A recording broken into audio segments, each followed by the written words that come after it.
తరలించేలా ధరణి దివిని తలపించేలా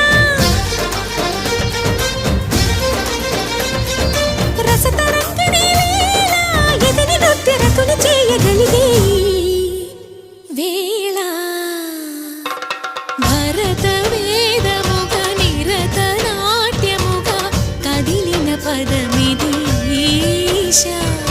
శివని వేదనగా వని వేదనగా పలికెను పదము పరేశా